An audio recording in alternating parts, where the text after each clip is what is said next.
Zero Waste Co. in LA and has been a mentor of mine for the last 2 years in climate advocacy.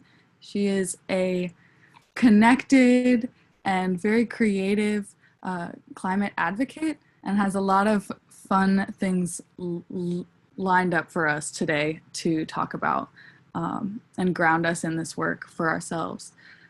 For our icebreaker today, we kind of just wanted to go around and hear from you and hear like what the one major thing for you that like you want to focus on in your climate advocacy. Like what's one major theme for you? For me, I'm super like against plastics. I think the oil industry, plastic industry, gotta go. That's for me. Feel free to use that one too, because it's a good one. But speak up. We'd love to hear from you and holler at what you're really connecting with now. I can go. Hi guys, I'm Sarah. I'm one of the co-project leaders on this. I'm currently at UCLA and I'm a marine bio major.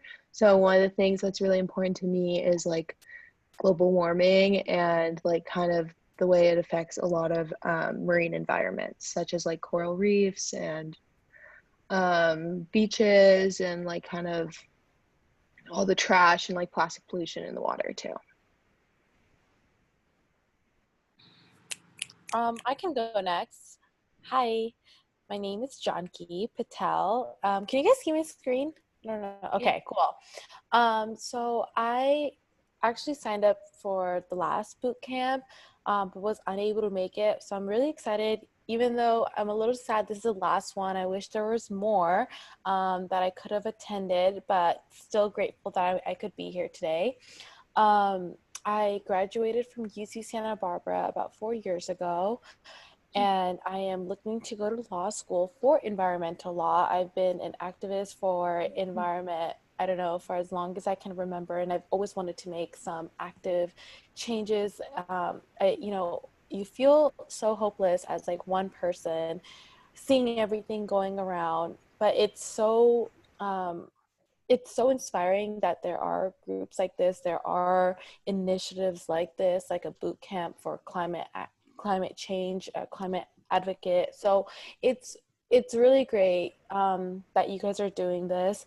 And I guess one thing I am really head on about is, I know they're minimizing the use of plastic, but I think just that's why I resonate with Sophia so much. It's just minimize waste in general. I think more than plastic, it's just waste as a whole.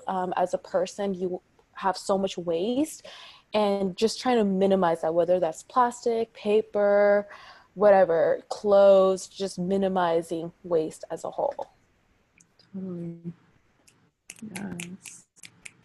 Thank you, Janki. Thank you. Anybody else want to hop in, express themselves? I can go next. Yeah. So like I kind of like, honestly, I agree really heavily. I would say like my focus is just like waste in general, because I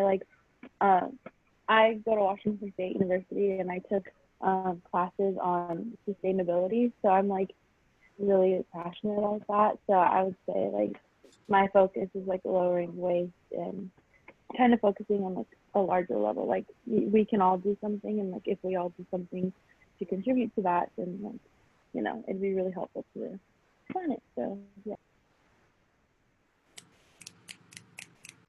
Thank you, Celine. Welcome. I can go. Go for it, Becca. Hi, I'm Becca. I think this is my 5th. I missed the first in the series of this boot camp. And I was doing it with my friend Dara. She has since gotten a job that keeps her very busy. So I'm not sure she'll join this one, but it was good for her and I as good friends to kind of keep each other accountable.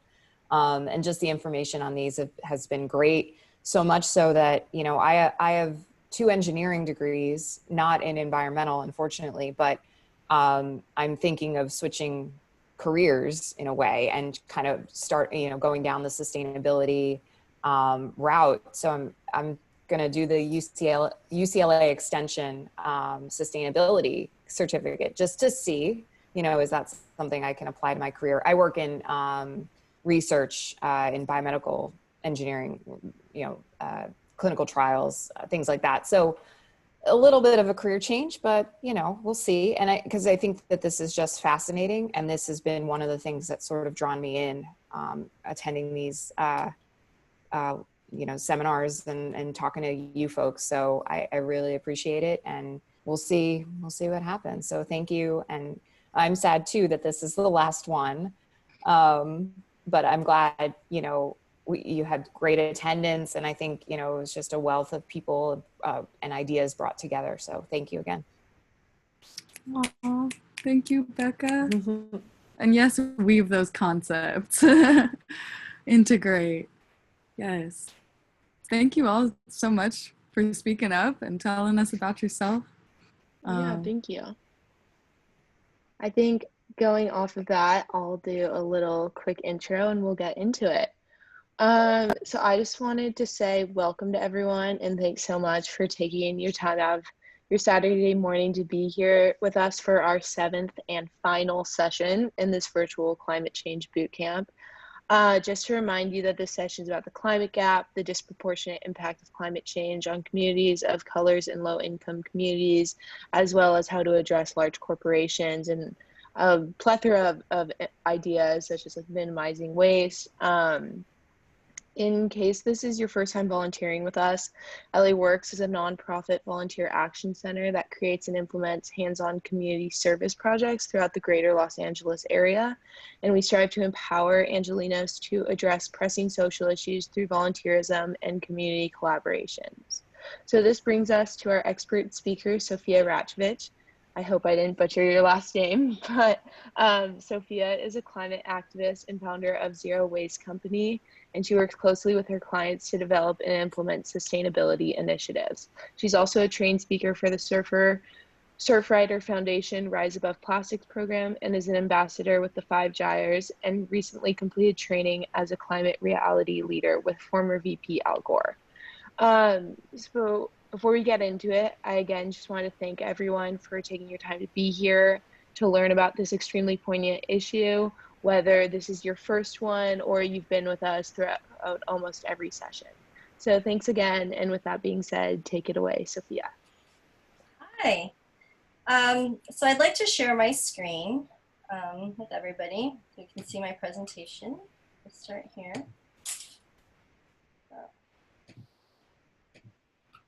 See it? All right, so really quick. Hi everyone, I am Sophia Ratkovich. Zero Waste Company is the company I started in 2012, also known as Zero Waste Co. on social media. And so the presentation that I'm going to use today is one of the ones that I use when giving presentations.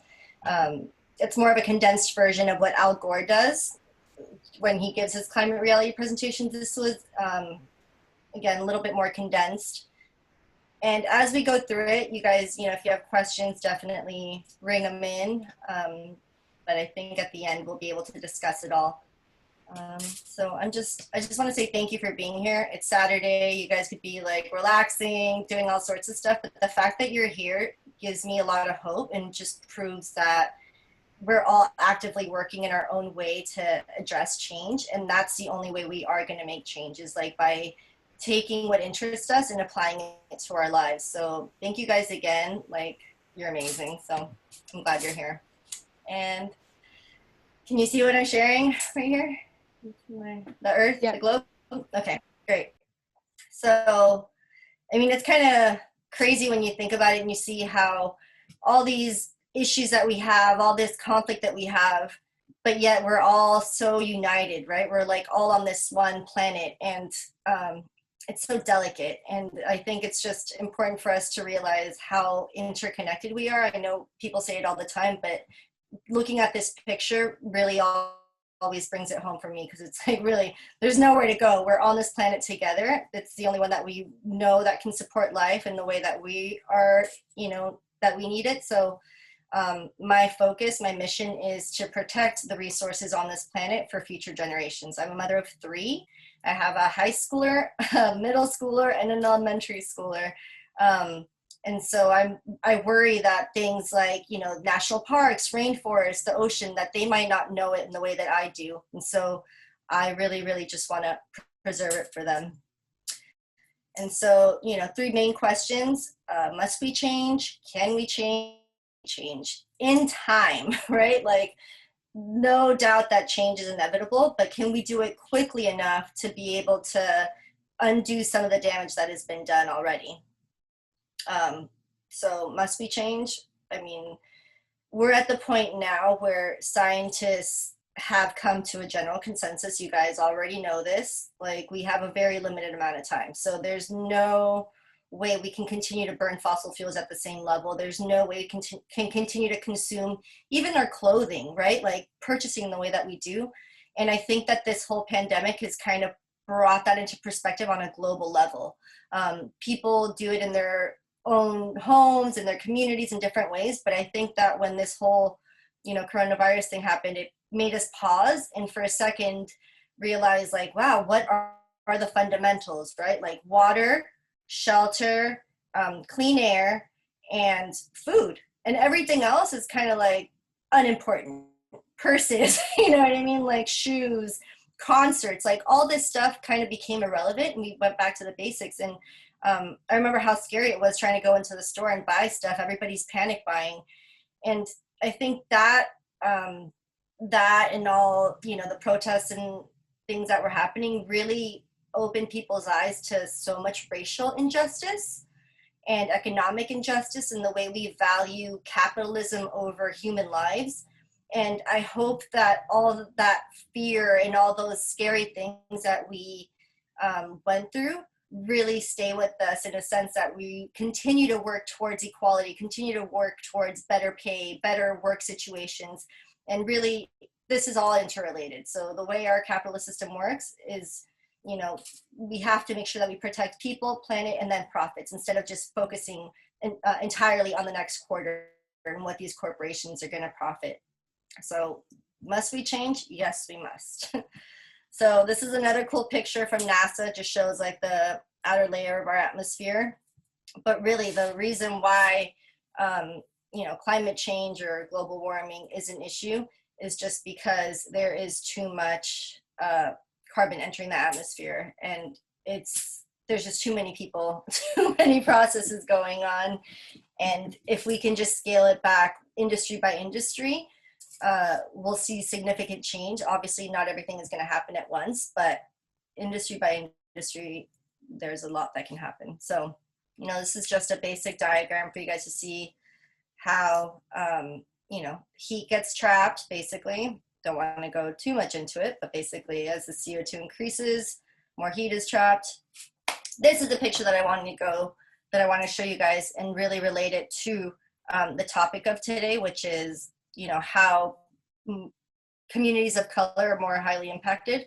So when you look at all these different ways that that greenhouse gases are generated, you notice that a lot of these things, coal plants, we don't see those in Beverly Hills. You know what I mean? We don't see landfills in Bel Air.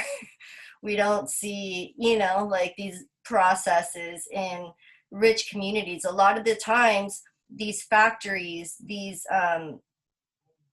most factories and plants and all sorts of things are located in low-income communities. They have been traditionally, especially with oil wells. Like when I was younger, I didn't realize that Los Angeles had so many urban oil wells and that they're so closely, like in such close proximity to homes, like to kids' windows, to kids' schools. And again, like, you have to realize that that's an issue, because if those things were to be proposed now, if companies wanted to come in and place an oil well now, you'd have, public hearings, you would have concerned parents, you'd have some sort of, like a community of stakeholders coming to speak out and saying, we don't want this. But because they're already there, and they have been for years, the people that are living there are just left to put up with it. And so it kind of shows how, again, if if you wanted this now, I'd be speaking out. I'd be saying, I don't want a coal mine, I don't want a landfill in my backyard or in my neighborhood, because we know how bad it is. So it's almost about going back now and creating laws so that we can protect further development and further expansion of these type of plants in certain neighborhoods, right? So maybe creating setbacks so that oil wells can't be within whatever it is, 50 feet, 100 feet of a school or a residential area. Because these are the things that we would expect in our own neighborhoods. I know I would, and I know that my city council would get up in arms if certain things, were proposed or things are getting dumped. So again, just something to think about. And one of my focuses in the way that I guess, arrange my brain and my thought process is when it comes to landfills, because it's one of those things that we don't really think about. Like, we can think about oil drilling. We've seen oil spill, like images of oil spills. So we can kind of have like a direct correlation to what that does. Like, okay, oil spills are bad. It enters the ocean. It kills marine life. You see airplanes and you're like, oh, okay, cool. That's a lot of fuel that's being used. That's a lot of emissions. That's a lot of travel. What about people that travel back and forth? So there's a lot of visual things that we can see and be like, that's a problem. But with landfills, because they're kind of, tucked away, we don't really think about the stuff we throw away. And so essentially every time we do buy something and then we throw it away, it just kind of like disappears in our minds. Like, that's it. It's it. Like, it's gone. And where it goes is nobody gives it any consideration. And people will be like, oh, but I recycle, right? So like everything I buy, I put it in the recycling bin. And it's like, well, still, do you know where that ends up? Do you know where that goes? And so that's always my focus, is on where this away is and really following the items that we buy. But even before following where they end up, it's thinking about upstream, like our entire circle of consumption, if you will, right? So it's like, where were these products made? By who? Under what conditions? What did it take to get here? And I know, for example, I think about a phone charger that my son bought. He really wanted this like specialty phone charger, and he kept getting updates, and it came from China. And so you could see, it's like coming on a boat, and then it's going to a distribution center, then it goes, wherever, then to our house. And it got here, the thing didn't even work.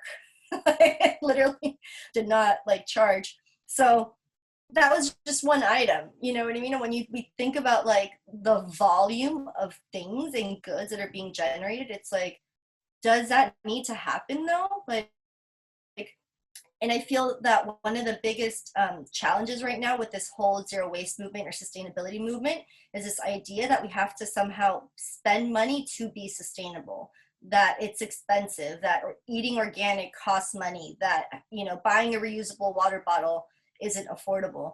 And so I kind of want to like dispel all those myths, because it should be the other way around. And it should be that this, movement towards sustainability is accessible and equitable, but also realizing that we're taking a lot of knowledge that people have already known, that they've used, that they, is just part of like their culture. And the way that I can explain that, for instance, is like me. I wasn't born here. I was born in Mexico. I came here when I was 6 years old with my parents, and my parents worked, really hard, 2 jobs each, and we were very frugal, because in the beginning we didn't have money, and I remember these things.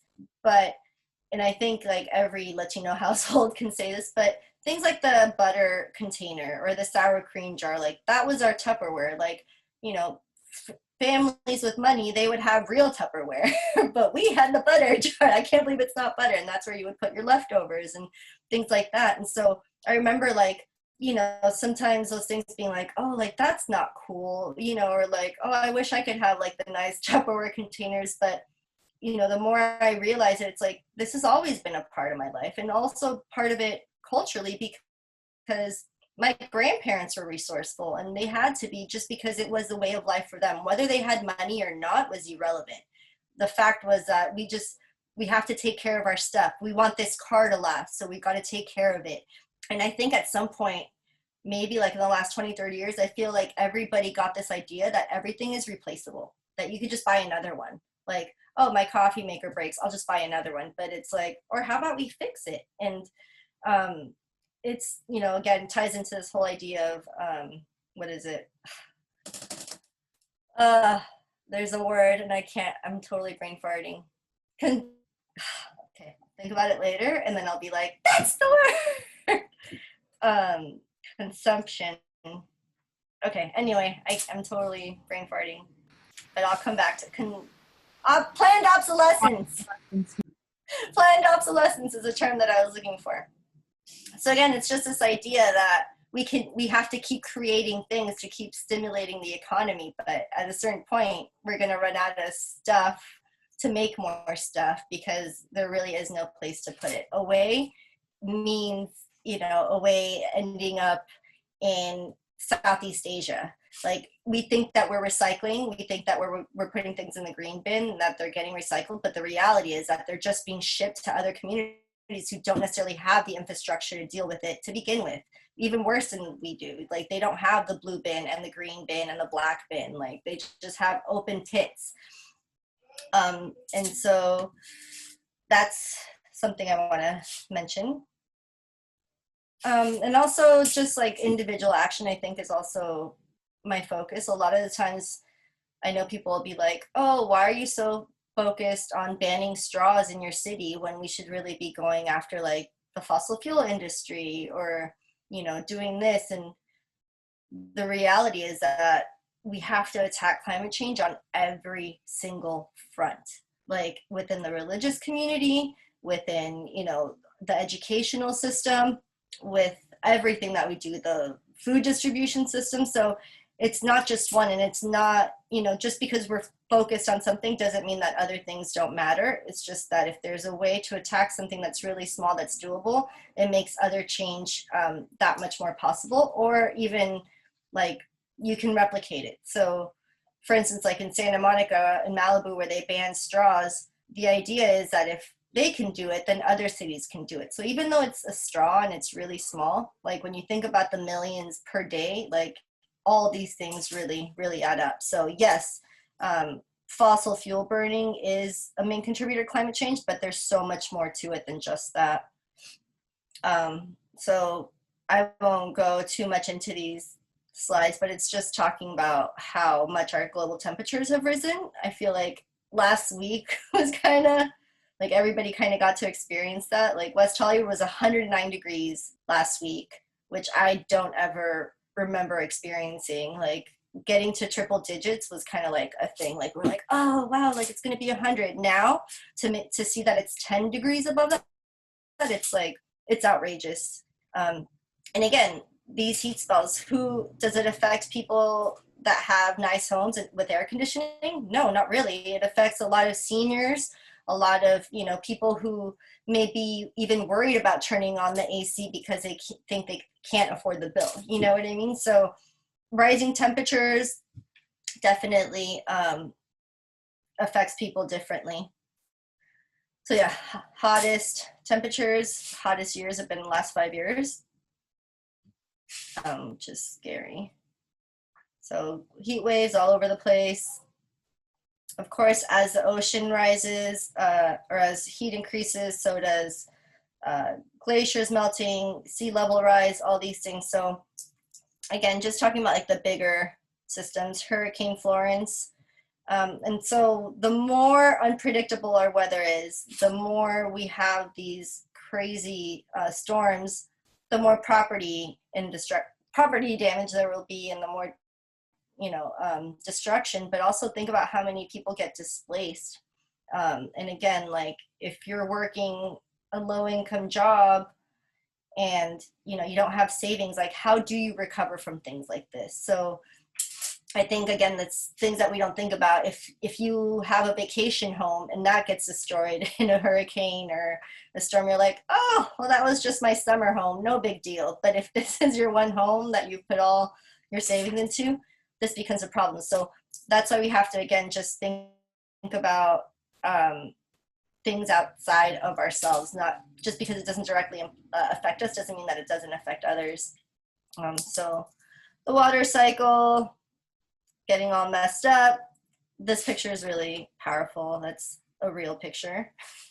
Like, so it just kind of shows, I think, puts it into perspective how powerful our natural systems are and how we technically could be wiped out like without very much effort coming from global systems, you know what I mean? Like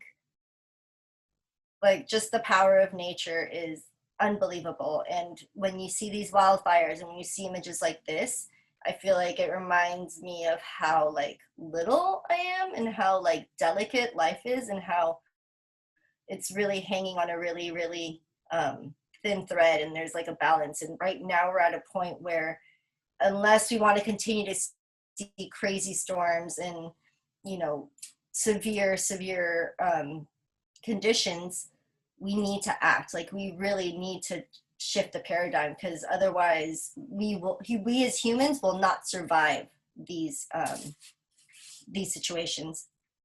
This is in India. Again, you know, when there's storms like this and where there's severe weather, it halts businesses, it halts communities, but not only that, like it kills people. And it's just, I don't know, it's always impactful to see. So again, just talking about how more evaporation can lead even to things like soils drying. So the less water or moisture in our soils, the drier they get, the more this affects crops. You know, like we have to again think about it and how all these things are connected. So famine can be an issue, but also just, I mean, quality of soil and it not being able to be used in the future because so much is being depleted, not just from the moisture, but also from the nutrients that we pull out without ever replenishing it. So I guess this picture, I'll use it to tie in the idea of compost and why that's important, speaking of soil. And I guess this picture is a good visual because the way our current global food system works, it's all monoculture. So it's like big areas of land that are used to grow one thing.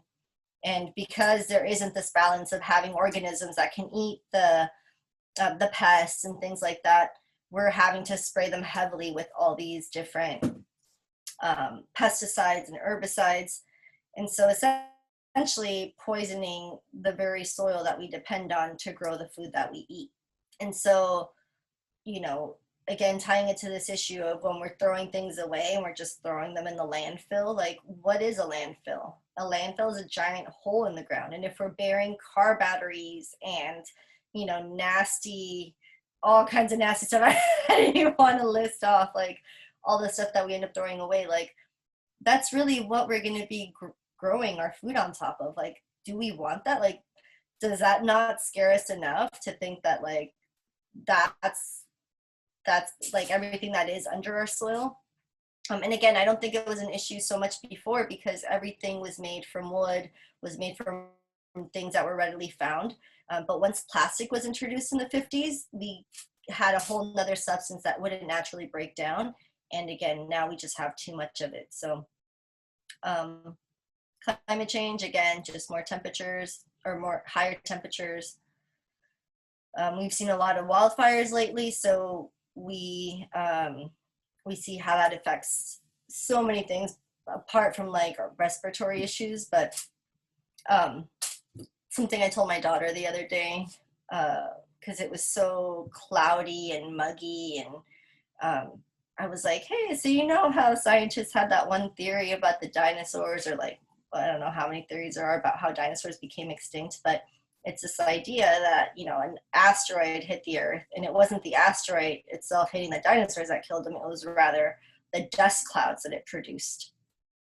So it blocked out the sunlight, so without sunlight, the food couldn't grow, so the dinosaurs died off essentially. And they were like, oh, okay, cool, like think about it. But it really also made me think again about like, well, that could happen to us. Like, if there's so many fires and it's always so cloudy that the sun isn't poking through, how long can we survive with so much darkness? Like, and again, made me think about like, okay, well, again, this whole grow your own food movement, that's not going to be enough, because if we can't grow the food outdoors, you know, there's no sunlight, the soil is too dry, we don't have water, how are we going to do this? So then, you know, I was like, okay, so now I got to learn about hydroponics or like indoor, you know, like whatever. I don't even know what it is, but like, I feel like every time I find a solution to something, it's like, but what if that? And what if that? And before I used to think it was me just being paranoid, but now I'm like, no, it's like, it's being realistic, because you have a plan A, but then you need a plan B. Exactly. Like, because things may not go as you plan. And so we have to keep adapting, and we have to keep growing and learning. And I think that's what's exciting about being able to address this now, is the fact that we have so much accessible at our fingertips. Like, you know, before, if you wanted to know something, you had to go to the library and look up the book and, you know, research specific, like, you know, sources or whatever that the librarian had to show you. But it's like, now we have Twitter, we have Facebook, we have all these ways of communicating instantaneously. So I really think that us being connected and being able to share this information is going to be able to make these changes and these adaptations like super, super quick. Like, so I'm very,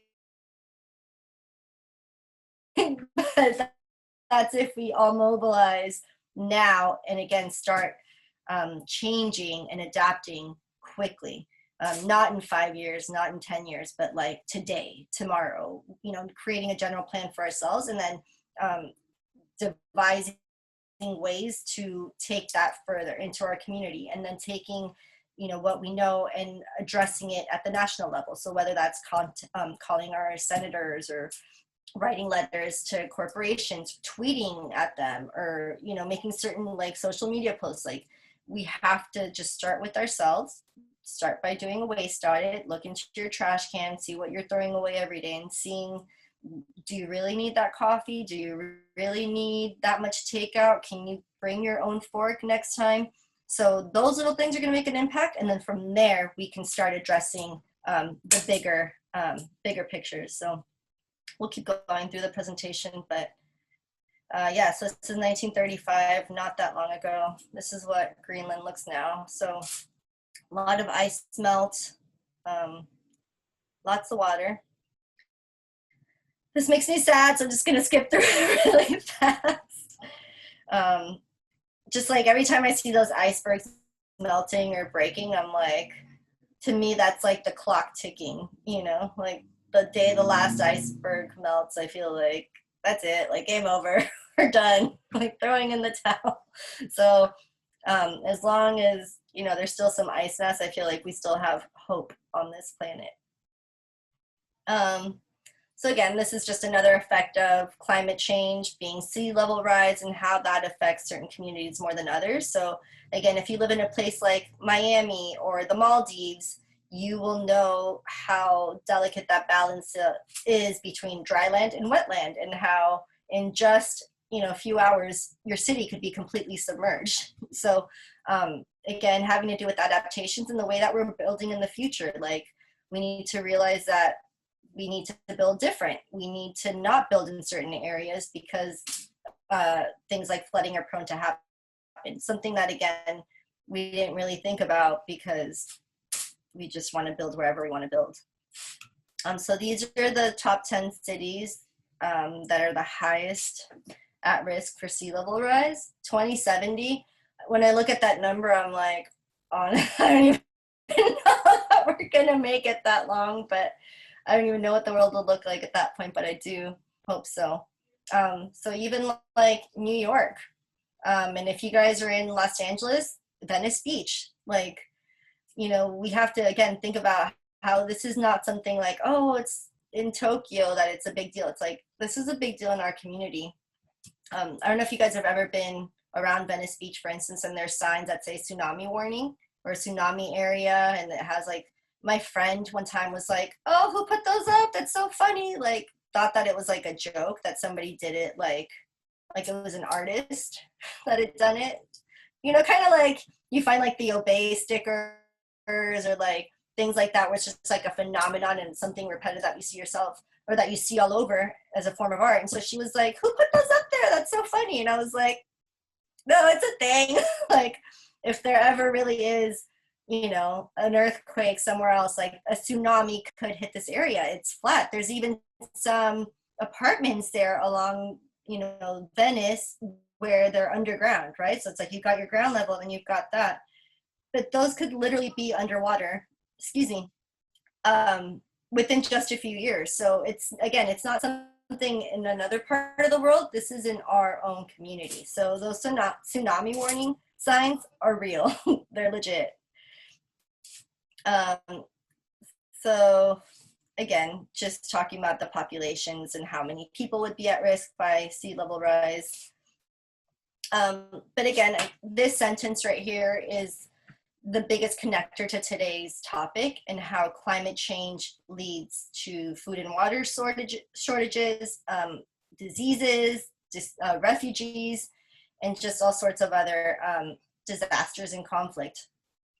And again, taking it back to like this idea of like the haves and the haves not, the have and the have nots, or like who's fit and who can survive. Like I remember when I would first go to the grocery store, like after this whole, you know, coronavirus thing started, and think about like how many elderly folks who weren't able to get there fast enough, or maybe had, you know, a disability where they couldn't wait in line for 1 or 2 hours. Like how were they able to get their needs met? Like they really, like there's certain populations that were just hit so much harder than others. Like, and it just, like it really just like broke my heart, because I'm like, okay, like I am trying to get this toilet paper, but I'm like, what about like the old lady that lives next to me? Like I wonder if she has toilet paper. I wonder if she's able to get her milk or even water, like these things that are just so basic. And again, that's why I feel like I always try to intersect like these climate teachings with social justice, because until the most basic, or until like every human, I feel like, or let's just talk about the United States, has their most basic needs met, like this problem isn't going to be solved. So the fact that some people can't afford to buy, you know, milk or basic school supplies for their kids, like it's not okay, because there's another part of the population, a very small percentage, that has more than enough for everybody. And so like I'm not trying to advocate like tax the rich in any crazy way or anything like that, but there's a certain amount of like there's like a base ground I feel that needs to be established just to take care of everybody's basic needs, and then, you know, like move from there. So yeah, so even just thinking about our food and how it's going to grow, and how, again, during this pandemic, for instance, so many businesses were shut down, but you still had the farm workers out on the field working to pick our food under very horrible conditions with very little pay. And, you know, I feel like the reason why they do experience that is because of a lot of racism that still is very alive in this country. So, you know, so some like protecting farm workers and kind of making their plight more obvious to people is also something that I focus on, because we depend on food. Without food, we don't have beer, we don't have anything, you know. So if we can make sure that the people that are working in these areas have their needs protected and are cared for, then I feel like everybody else in society there'll be like a ripple effect and we'll be better off. But until people like this, again, are protected, I don't think much is going to change. So there's a lot of structural change that needs to happen right away at the most basic level. See, it's not a economic one necessarily, or like, you know, a state one. There's so many reasons why climate change is also problematic. So with higher temperatures, you also have like higher like a rise in mosquitoes and things like that, which carry diseases. So something to think about. So this is a big picture of mosquito, letting you all look at it. Yeah, species. There's so many species that we haven't even discovered that we're just destroying before we can even uncover them, that it boggles my mind. And like, I don't know, did everybody watch Ferngully here? Yeah, everybody. Like, that movie stayed with me and continues to stay with me. And when I meet some people and I have a conversation, we're not like seeing a certain thing, I'm like, go watch Ferngully. And then we'll like talk simple thing, right? Like, there's certain things that just need to be protected. And so obviously land-based species, but then think about also like in the ocean, like how many things are in the ocean that we haven't even discovered, because we've explored more of outer space than we have our own oceans. So again, like, this is why we have to protect this planet so much, because we don't even know what's underneath there. For all we know, it could be the solution to so many things, or we can find medicines, or I don't even know, like portals to other galaxies. But like, I really feel that our ocean needs to be protected, and again, addressing it with the way that we're consuming every day is a way to protect our oceans and other species. So the cost of carbon, this just talks about, again, like why climate change is an issue, and a big one, water scarcity, wildfires, ocean acidification, and also just like the climate refugees. That's a big one. So must we change? Of course. Can we? Of course. We have plenty of solutions. So again, this is one big, I feel like there's always like a fancy solution, like if you have money, and one that, shouldn't cost anything. So, there's a big push for people to go solar. Obviously not something that many people are thinking about if they're living paycheck to paycheck and struggling to pay their rent. But something that's definitely becoming more affordable and more accessible day by day. And I'll have, after the presentation, I'll have like a link of all these different organizations that I would really recommend you guys check out. Cause I'm going to try to like sprinkle them in there, but really going on their website, you guys will then be connected to so many more things on a like very specific level that you might find interesting, whether it's again with plastic pollution or it's with solar panels or whatever it may be. I'll send those out. But for example, here in Los Angeles, there is a nonprofit called Grid Alternatives. It's a national nonprofit, so they're all over the country. But they are basically funded through, different programs, like federal programs, so they get direct funding. So my job when I worked for Grid Alternatives was as a outreach coordinator. So I would go into low-income areas, which were basically areas that were considered economically and environmentally disadvantaged. So these were low-income areas that were located next to the train tracks, next to the landfill, next to, what was the other one? Like the power plant. And so this whole area had funding that qualified for free solar panels as part of this government program that, President Obama signed. And so my job was to go door to door and let people know, hey, you live in this area that has funding available. You can actually get solar panels for free. You just have, basically it's volunteers that are going to do it. But basically the homeowner would pay nothing. They would have certain things that they needed to qualify to meet the requirements. And I can't tell you how many people would just be like, no, thank you, I'm not interested. I was like, really? But it's free? And they were like, no, nothing is free. Who's going to come to your door and give you a $10,000, like who's going to come to your door and just give you a car or offer you this? So there's a lot of, people are very, very skeptical.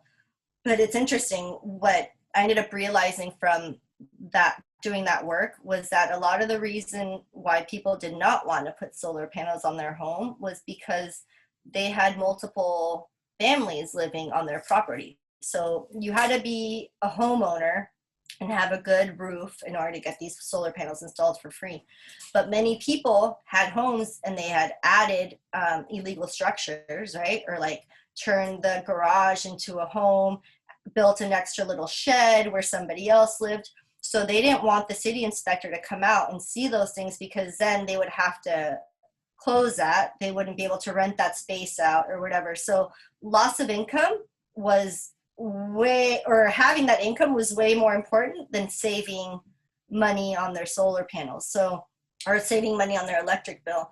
So it became a thing where it was like, okay, I can't ask these people to lose $500 in income because they want to save $30 a month or get a free electric bill. So these are all these things where, again, like we may think we have the perfect solution, we may have the ability to roll it out, but we still have to educate people, and we still have to meet people where they are and understand their circumstance and adapt to them. So there isn't like one solution that's going to fit everybody.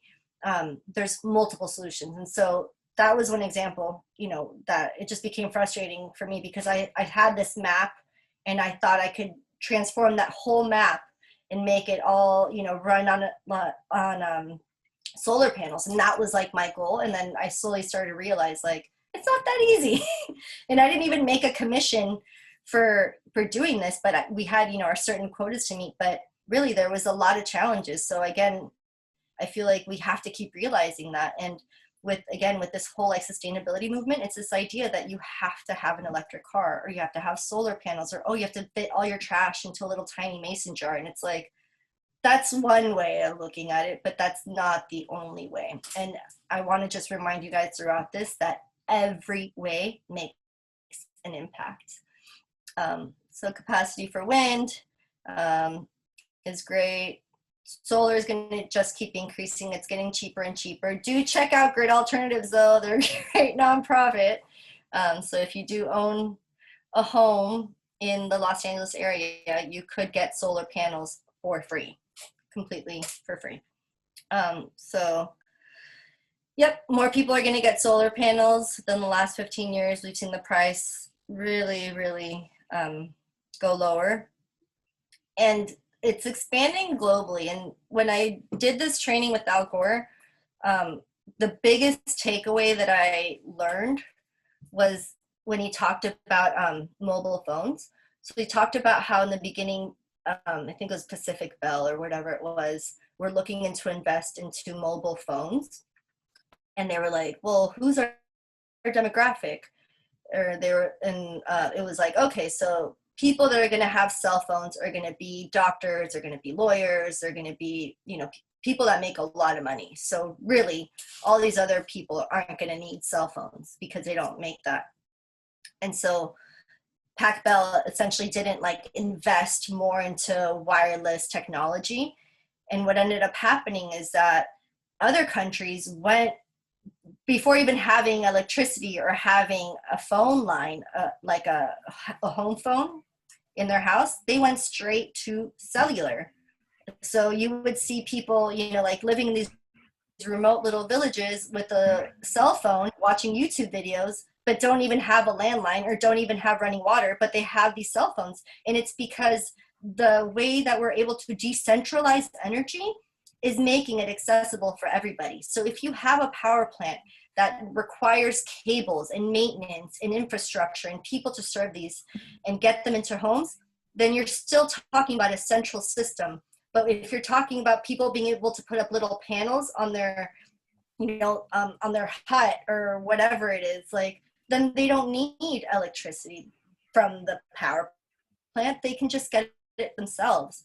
And so I think this is scary to the oil companies and to the oil oligarchs that have been running this country, because we are a society that is dependent on the petrochemical industry, like in every sense. It, you know, the price of oil dictates the price of food, dictates the price of milk, like it affects everything. So I feel like there's this system, this old system, or this old group essentially that just wants to keep that power, wants to keep that control, wants to keep people in a sense addicted to oil and reliant on it, because once they realize that they don't need it, it's a whole new world. And so yeah, the idea is the same with solar, that just like the way we went from not having a landline to having cell phones, we're going to go from not, maybe being able to choose if we want green energy or not, to being totally independent and powered off of solar. So we're there. We could have been there 40 years ago, but again, there's been delays. There hasn't been as much focus or investment into renewables as there is into other fossil fuels. So I think solar is exciting. It's only going to get better, and I can't wait for our government or our administration to focus more on this and making us a leader in renewables, and less focused on exporting more oil or finding more natural gas sources. So yeah, I think this is such a cool picture, because renewables are the way of the future. So we're getting there.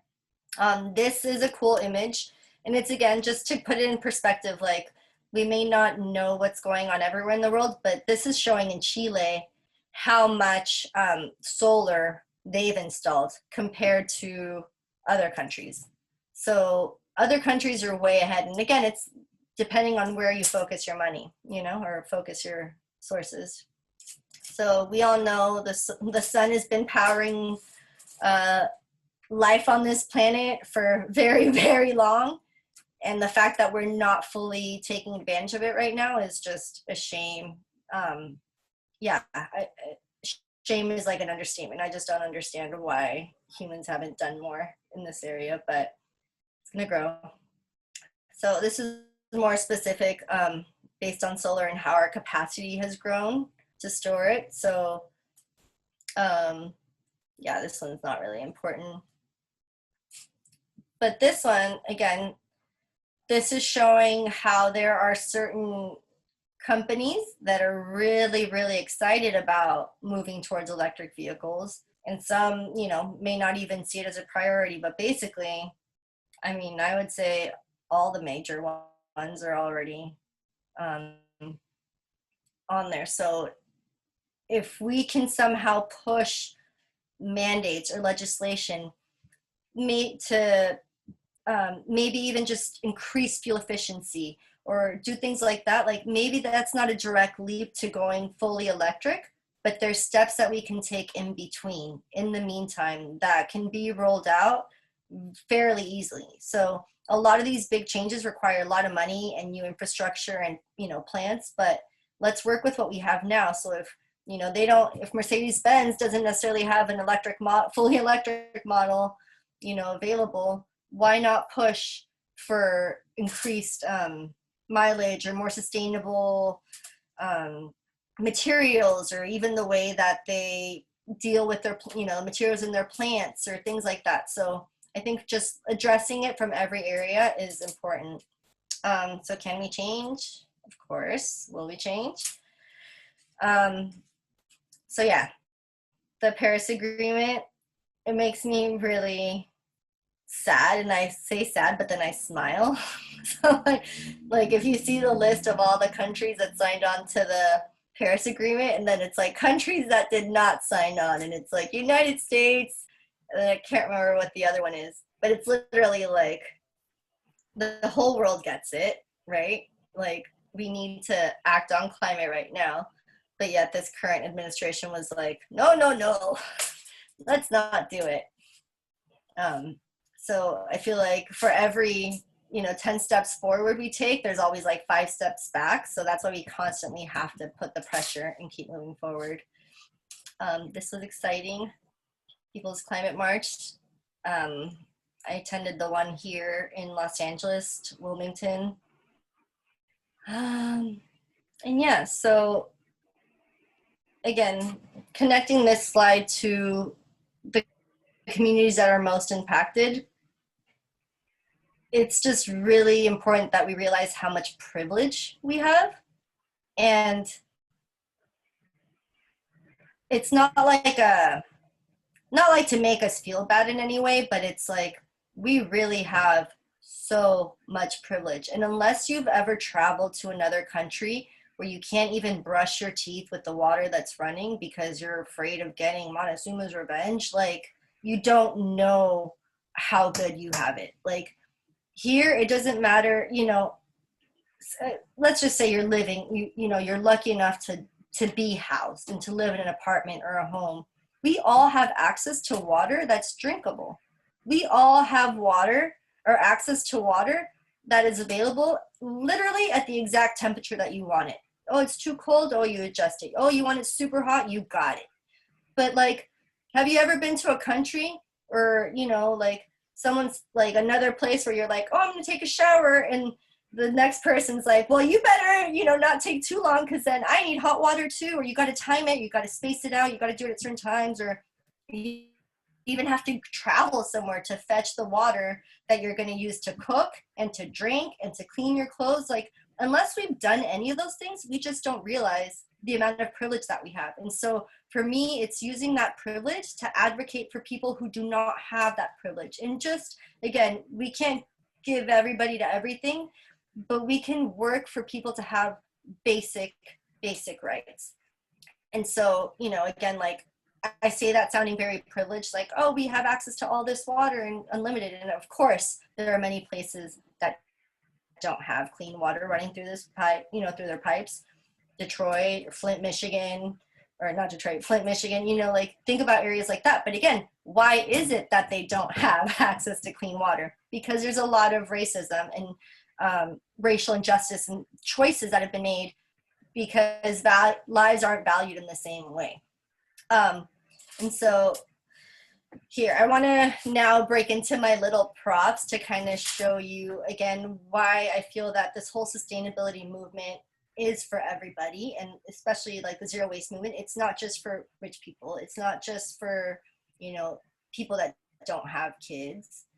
It's for everybody. And again, it's this idea, for instance, like, okay, so everybody's like, oh, just use your own water bottle. Like, don't stop buying plastic water bottles. Like, that's it. It's like, of course it's a solution. But again, what if you can't use the water that's coming out of your pipes? Like, then what do? You have to buy bottled water. So again, like, we can't push what we think is the right thing onto everybody because they might not be in the same circumstance. So when it comes to buying a water bottle, like, there are these types of water bottles that are like $30. You know what I mean? Like, and so people are like, oh shoot, like, well, I'm gonna keep buying that that case of water that's only $5 because I get so much of it instead of just spending $30 on one. So it's this idea that you have to invest and you have to put that money in, and it's like, it's not true. I mean, there's mason jars. Like, this was an old jam jar, and again, this is where I feel like, to me, like, now this is like cool and like chic, but like back when I was younger, I was like, oh man, why can't we have like the nice thing?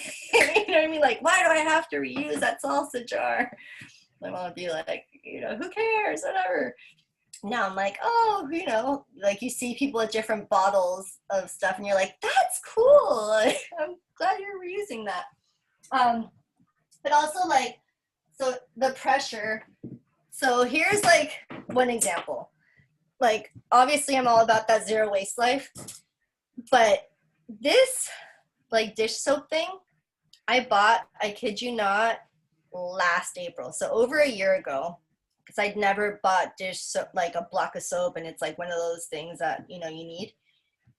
And like, I thought about how I bought it because I felt like I had to buy it because everything in my life is so zero waste that I need that visual representation. Like, oh, in my kitchen too, like, I don't even have the liquid soap. But I'm like, oh, that big jug from Costco that I bought of liquid soap that I was putting into this dispenser, like, that works just fine. Like, I literally have not run out of that Costco liquid soap that I was refilling this, but I like just had this sitting in there for a year, and I'm like, I didn't even need to buy this thing. Like, this thing was like $10. You know what I mean? Like, did I need it? No. Like, does it look cute? Yes. But like, I'm also perfectly fine just using the same dish soap that I've been using. Like, it's one big container, so at the end that will get recycled because of the type of plastic that it is, because of how big it is. If I was buying, you know, tiny ones, maybe they wouldn't. But again, like, I felt somehow guilted into buying that soap, like, so I could be truly zero waste. And I'm like, you know what? Like, I'm over that now. Like, I'm done buying the new, like, gimmicky things. And there's certain, like, products out there now that just, like, make me cringe, because even though they are promoting a zero waste life in essence, or like, oh, this is the last straw you'll ever use, it's like, yeah, but you just had 5 million made in China, and again, like, put on a boat, you know, sent across the sea for people to maybe just have it sit in their drawer along with the other 10 reusable straws that they have. You know what I mean? It's like, it's this idea that we have to keep consuming and keep buying stuff. And it's like, I feel like people are also getting like overly competitive, you know, and it's like, ooh, well, I have this and I have that. And it's like, which is fine and it's great. But again, like, you don't have to spend money to do it. And like,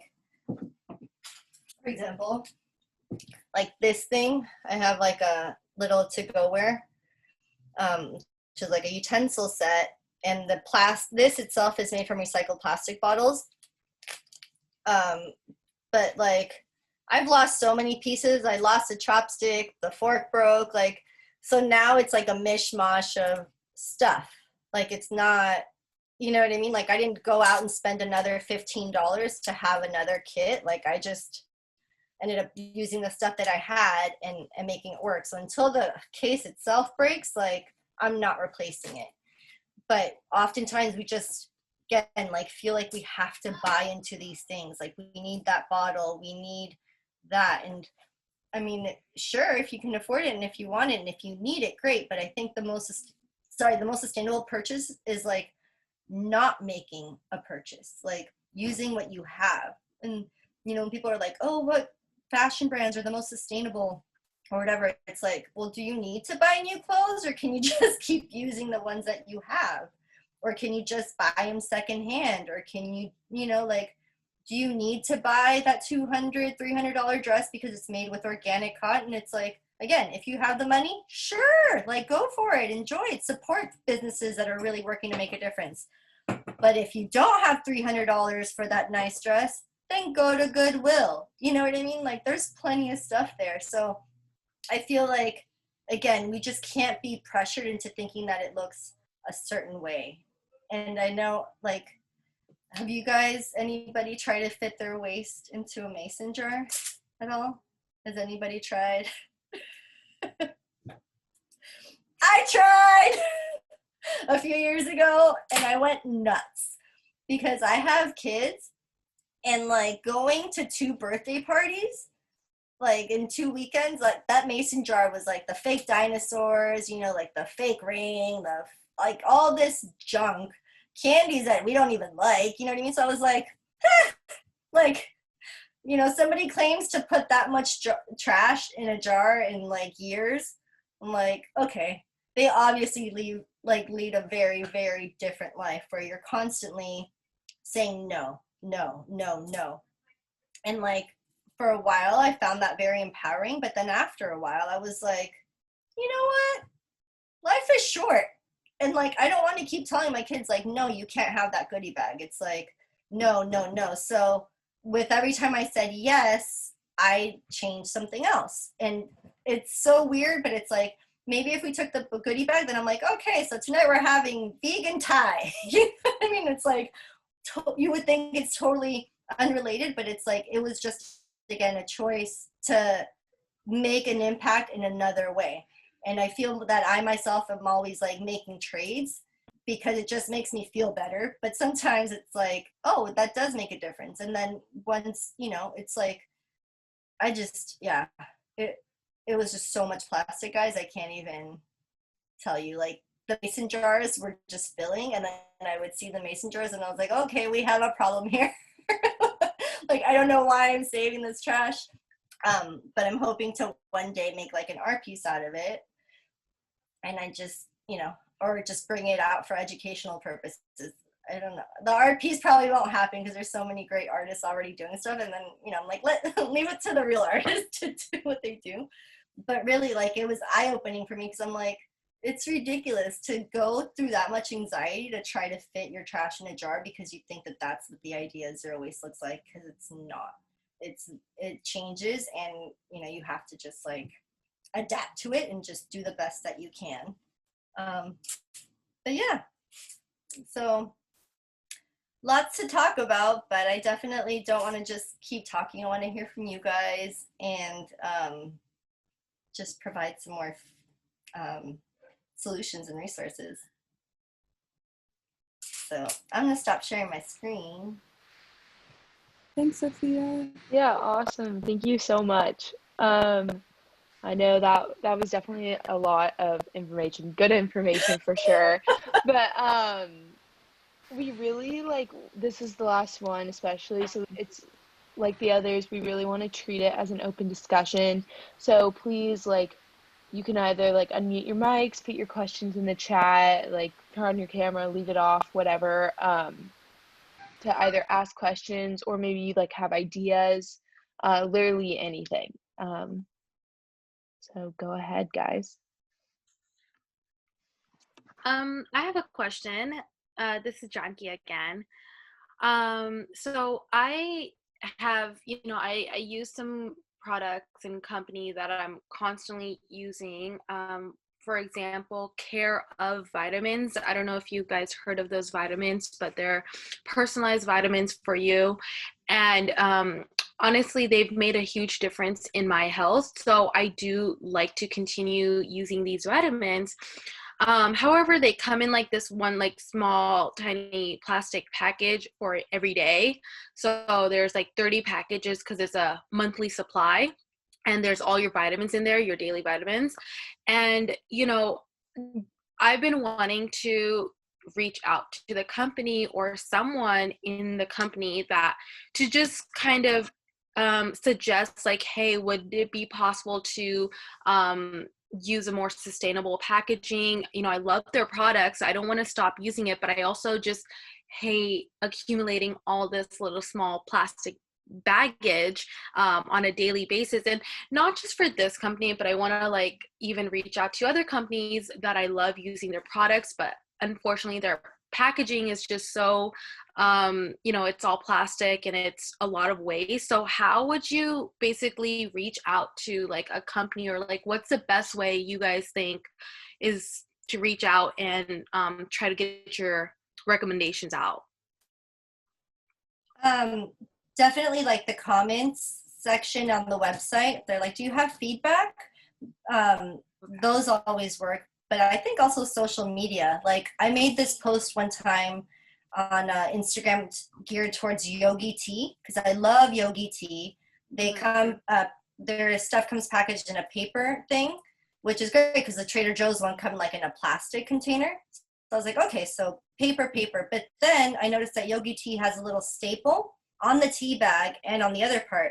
So then when I would go to compost, I'd have to like tear it off and then, throw that away and the other one here. But then it got me thinking about the metal in there. I'm like, wow, I drink 2 cups of tea a day and I'm pouring hot water onto this metal and I'm letting it seep. I'm like, isn't it maybe releasing like some metals into my drink that I wouldn't if I were just having a paper tea bag?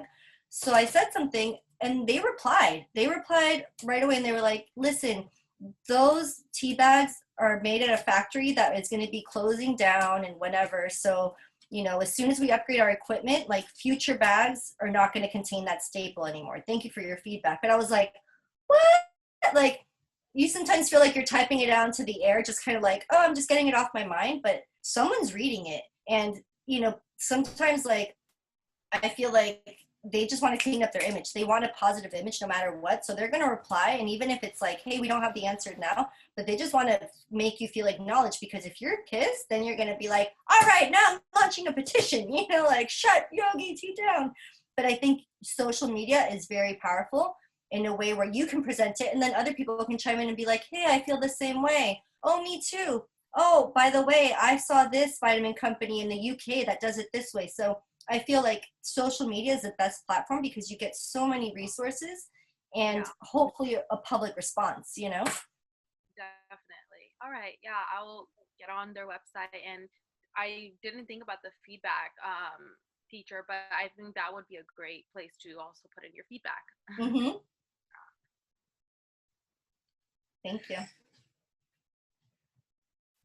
Anybody else have questions, comments, corny jokes? Oh, Hi. no funny jokes. Yeah, I'll work on it. Yeah, a couple things. Thank you for kind of going through all that. I think it was great information. You were talking about, I wrote down kind of some of the most sustainable thing you can do is like not purchasing. And I think that's a great point. So I like wrote that down. But in your research or kind of incorporation of sustainable items to replace things have you had any success? Like, or I have this spreadsheet of things like I could personally change, like the soap thing, do I need this?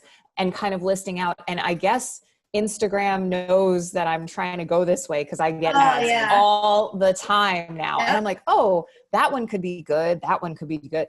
I haven't tried really anything, but I know I could make some valuable switches. Have you had any success with ones? Yeah. I mean, not to say that you need to like promote any products, but just like what makes the most difference if we're going to try to make changes? Well, and again, that varies for everybody. Like if you are somebody that requires medication, for instance, like don't feel bad about those pill bottles. Like that's part of your life. Change something else that is easy for you, that's going to be doable, and that's going to make you feel good. So like, for example, like these are some simple swaps in my kitchen. So like I love Ross. Like the Ross stores, I go there before I go to Target and get all my stuff. So for me, I'm like, oh, I'm saving money, zero waste. But there's certain things now that like, no matter how cheap or cute they are, like that's it. Like I love this thing because once I'm done with it, it goes in the compost. Like spoons, kitchenware, again, people that fit all their trash into a mason jar, like you obviously have never broken a spatula, you know what I mean? Like, cause that doesn't fit in your mason jar type of thing. But it's like these, they're from the 99-cent store. So now when I buy things, it's like, it's got to be a natural material. I'm thinking about how I'm going to discard it. So this is going to go in the compost. This other dish brush, you just switch out the head. I'm not going to do it now, but you switch out the head. And so this keeps going. But again, when I'm done with this, it goes in the wood goes in the compost. The metal can go into the thing. And then there's obviously like your bamboo toothbrush. You've got your little tooth tablets. But okay, so say that isn't an option. There's still a toothbrush. Like this one is from these are both from Trader Joe's. And so these are made from recycled yogurt cups. So this brand Preserve makes, like you can send these back to them and they recycle them. So again, it's like, yes, it's a plastic toothbrush from recycled materials and I can send it back. So like, I don't feel so guilty because I feel like I'm still contributing to the recycling market, right? Because like real products are being produced. Like what's the point of recycling if nobody's buying recycled plastic to make recycled materials? So, and then like this toothpaste, for instance, like I ran out of these and I didn't renew I didn't want to renew the subscription because it comes in the mail and I want to go to like a refill shop and just fill up like a jar of tablets instead of having it mailed to me. So like, that's why I stopped using that. Now I'm just using this and all the little samples that I've got in my bathroom. They're like crusty old toothpaste that I'm going through. But like this one, for instance, has the TerraCycle logo. So Tom's is a company that has partnered with TerraCycle and they have these zero waste, basically like the system. Have you guys ever heard of TerraCycle? Looked them up? So look them up, definitely. Like what started 10 years ago, and I love this company because 10 years ago, my son was in preschool and it was like one of the first brigades there where we would collect things like the tape dispensers, old pens, glue sticks. And so it's all those hard to recycle plastics that like will not get recycled in your blue bin. But this company, TerraCycle, they would send you the shipping label. you put in whatever box, and then they would donate, I think it was a penny for each item that you sent them. So we were collecting these like toothpaste, like I said, glue sticks, and then the money was going back to, I chose the 5 Dryers one time, I chose the Surfrider Foundation another time, but essentially like this whole idea that your waste is money is like, oh, if people can begin to equate what they're throwing away as a resource, as money, then that'll start transforming how they're purchasing things. So, you know, like things like Ziploc bags, like if you make lunches, like if you find that you're throwing away 10 Ziploc bags a week, it's like, or could you have just bought Tupperware, you know, or something that you can reuse over and over without just, you're literally just throwing your money away. So the idea that you could take your trash and give money to somewhere else, I thought was really cool. So again, supporting brands like TerraCycle that have those programs where you can send them back, or I think even like Nespresso, for instance, like those fancy coffee machines, like they have a collection program, but it's because people like have started to think like, oh, this is, somebody can do something with this. Like, it's not just something that I need to get rid of. Sorry, I think is really important. What else was I going to show you guys? I mean, even right now, like something like a reusable face mask instead of disposable ones, you know, like is a big one. This thing, again, like even though I'm anti-plastic, this water bottle like is what I use when I do all my jobs. Like, so when I'm working an event, everybody on the production team, the sound guy, like you'll see them, they have these, and it's like, yes, it's plastic, but it's a plastic that, you know, if you use it, if you take care of it and you don't lose it, you can actually use it for a very long time. So it's still the idea that you're using one as opposed to 30 plastic water bottles that you would, you know, like disposable ones. So even though it is plastic, you're still not, you're reducing the amount of plastic water bottles that you're buying elsewhere. So there's no perfect solution, but just generating less stuff and bringing in less stuff to your house, you know. Bless you, Chunky. Anybody else? I mean, yeah, I feel like those were simple. Oh, you know what I did change too is paper towels. Like probably 7 years ago now, I completely stopped buying paper towels. And that one, like now, like I don't miss it. And I have so many rags, like old t-shirts, just rags that are like, you know, nasty. So I have my cleaning rags. I have like my rags to dry my hands with, the one that like hangs on the stove. And then I have a stash of napkins from takeout, especially Chipotle.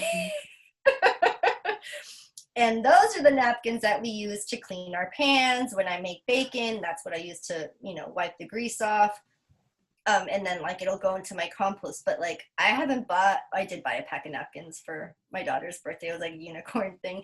But like other than that, like I don't buy napkins and I don't buy paper towels. And again, I just find that you know, if we are getting takeout, we're always getting 5 extra napkins, an extra little stack of something. So it's like you just stash them away. Next thing you know, it's like boom, you got enough for a party. And like ketchup, I'm not buying ketchup for the rest of the year. I'm not buying soy sauce for the rest of the year because we've got takeout a lot during the last few months, unfortunately. And like, yeah, I have a little jar full of ketchup packets. So it's like until we finish all those ketchup packets, I am not buying a ketchup bottle. So again, even though I may not be able to recycle those or compost them, like that's it. Like they entered into my house. I could have easily thrown away 1 or 2, you know, every time we got the takeout, but it's like, no, I just set them aside, and 1 or 2 is now 50. 1 or 2, I can refill your ketchup jar if you want to, you know? So again, it's just this idea, like to use what you have and like, don't buy something else until you really need it. And then when you do, it's like, well, is there a better option? Can I buy that? So, you know, am I going to buy that ketchup in a plastic bottle, or am I going to buy it in a glass bottle? So kind of slowing down the rate at which you're bringing stuff into your home, and then just like asking those questions. Like when I'm done with it, is it going to be recyclable? Probably not, you know, like, but if it's glass, am I able to recycle it, or am I able to fill it up or do something else with it? So it looks different for everybody, but try what works for you, you know? Thank you. And to add to that, I did think of kind of a joke, but not really a joke. But my boyfriend is a stand-up comedian. He hasn't been able to do stand-up in quite some time, but he jokes now that I'm sort of on this kick, and with recycling and compost. We have compost in our freezer. That's one that's really difficult in LA, by the way. Lots of places shut down. I have to drive 15 miles to the nearest one. And I feel like, I don't know about that offset, but anyway, so he has a joke about, or he's trying to come up with a joke about plastic, if we're throwing or deciding what to do with it, recycle, does it go in the trash? And he's like, like all these questions, like, well, what's the number on the bottom? What type of plastic is it? And he gets so nervous, like, well, he doesn't want to do the wrong thing, because I end up like changing the bucket, or, oh, let's not buy this. And he's like terrified to do the wrong thing. So like we're trying. And I think, like you said before, there's just, it's challenge, like it can be overwhelming. And I think, for probably this group and the people who have joined these sessions before, like it's hopefully a little bit naturally ingrained, but there's such the wider population, like you said at the early part of your talk, like it just, you don't even think about things come in, things go out of your home, they disappear, out of sight, out of mind. And that's really hard to change that perception across everyone, and the question is like, how do we do that? And I know people are into it. And if you get into it, it can be overwhelming, and you want to make all these changes and do everything at once and save the planet yourself. It's like impossible and overwhelming. But even getting the general population, like you said, there's different things people can do and things that are non-negotiable, like they can't do. So how it's almost overwhelming in where to start. And I know, you start personally and you make changes as you can, but when you can't do everything, or you see other people not doing anything, it's very discouraging. Yeah. And also, speaking of like what to recycle and whatnot, I have a podcast called the Zero Waste Life Hacks Podcast. I don't know if you guys have heard it. It's on iTunes. The last episode actually had Bea Johnson on there. I got to interview her when she was doing her speaking tour here in Los Angeles. So there's a wealth of information there. And when our very first episode talks about those numbers, like what does that number even mean? Because everybody's like, oh, it's got the triangle, you can recycle it. And then I'm always like, well, actually, that's a, present identification code, but whatever, So I definitely recommend that you guys check out the podcast. It's got a really fun playlist, so it's not like just boring information. They're 30 minutes. And the soundtrack or the playlist to each episode ties into the theme. So like when our episode was like cups, like every song's about cups, but it's like, Motley Crue, and then like, Salt and Pepper or whatever. It's like all over the place. So it's fun, and I really recommend it. And there's a lot of information on there too. So, yeah. I'm so glad you guys are still here. Yes, Janita? I want to get you talking a little bit on trash audits and like what it means to really get to know the things that you're consuming. And like, because on a personal level, the things that we get comfortable with, those are the things that we like to consume, we like to eat, we like to have regularly in our lifestyle. Getting to know those things and like how those things fit into this whole loop, and also what that looks like for a company, and like closing the loop for them, and like kind of what you were talking about with sending things back and like some of those programs that are happening. But yeah, I wanted to get you talking on trash audits and like for events, because Oh yeah. So, well, let's talk about trash audits like in our home. Like I definitely do those for myself all the time. Like the other thing I don't buy are trash bags. The only time I buy trash bags are for when I'm doing events and they're like big trash bags. But at home I use my cereal bags, my chip bags, my tortilla bags. We eat a lot of tortillas in my house. So like that's what we're putting in there. And I'm like stuffing everything. And I'm like, I got one bag of trash, it's tiny. But what I found that for myself, what I am regularly producing are menstrual products. And so I was like, ooh, like that's not something that I can really reduce. And then again, like I follow all these different groups and pages. And so someone's like, well, have a separate trash can for your hair and your nail clips and something else. And I was like, like I do not want to put that in my compost. Like it's fine just getting thrown away. But again, it's like, it was so much. And then I started feeling guilty about it because then again, you read these things and it's like, well, just get a cup. Oh, just get things. And it's like, yes, I have my things. Yes, I've tried a cup and I didn't like it.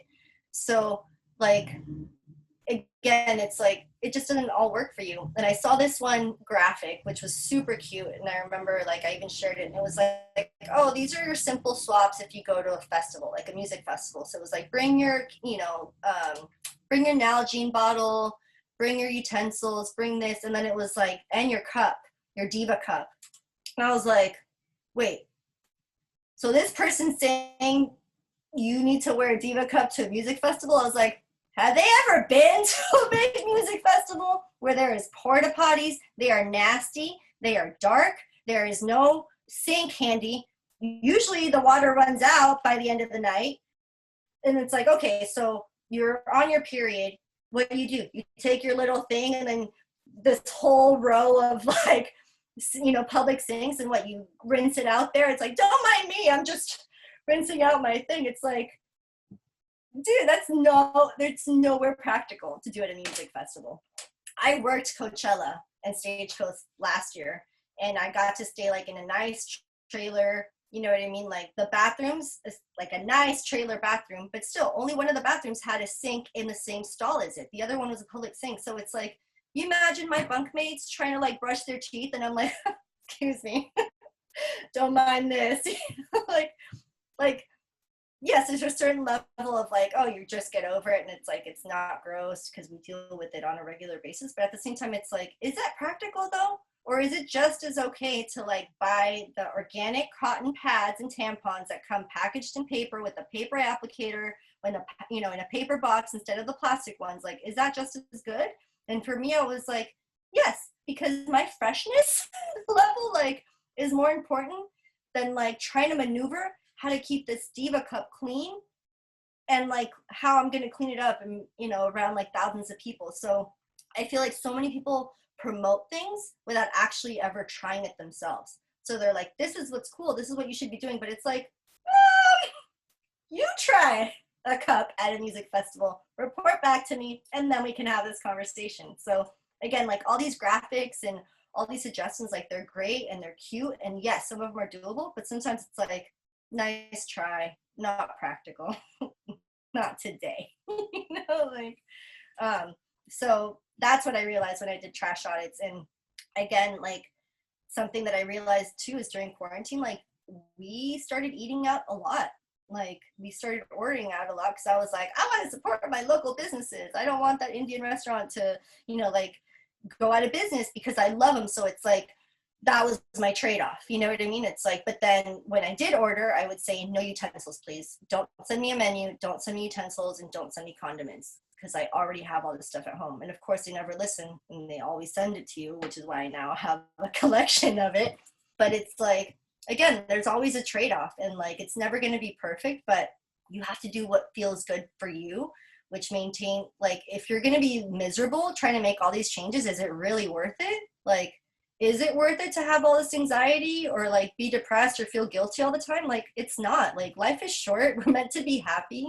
And again, there's so much good that we can do, and it may not come in the form that we see it, but we can change it. And so we have to meet people where they are. And for example, like if someone doesn't really care about the ocean because they've never been there, like maybe they care more about animals because they have pets, and you can get them that way. So I feel like there's just so many directions to go towards this, but just start with what feels good to you and what is easy, and hopefully what saves you money. Like for me, paper towels and napkins, eliminating those two things saved me so much money. But again, the only reason I can do that is because I have a washer and dryer in my unit. If I didn't have a car and I had to take the bus and go to a laundromat with my 3 kids to do laundry. Would I be able to do that? Absolutely not. So that's where I feel like, again, I'm very privileged in the sense that I can do that. So for me to advocate to other people like, oh, you should use cloth napkins only, it's like, well, how are they going to be able to wash them? Like, and again, like, it's always this idea of like accessibility, or like, you know, when I share tips, one's always like, you know, use public transportation. And it's like, well, that's great that you can opt to do that. But for some people, that isn't an option. For some people, public transportation is the only way that they have to get around to places. So, you know, I'm able to live my zero waste lifestyle because I have a car. And if the watermelon is $6.99 at Whole Foods, I can go to Smart and Final and get it for $2.99. That saves me $4. You know, like I did the math the other day.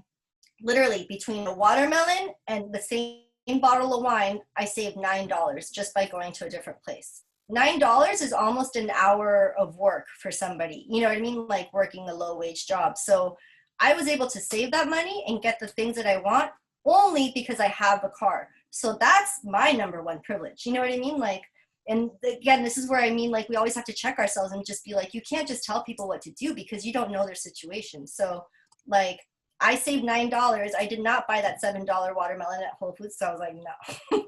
Smart and Final, $2.99. Like, that's a lot of money. A lot of money. So again, like, let's just do what works for us. And sometimes like we realize that only certain things we can do because we have the privilege to do so. I want to like bring that back around to like how we strategize trash audits, because like for me that was a big lesson that I learned working with you.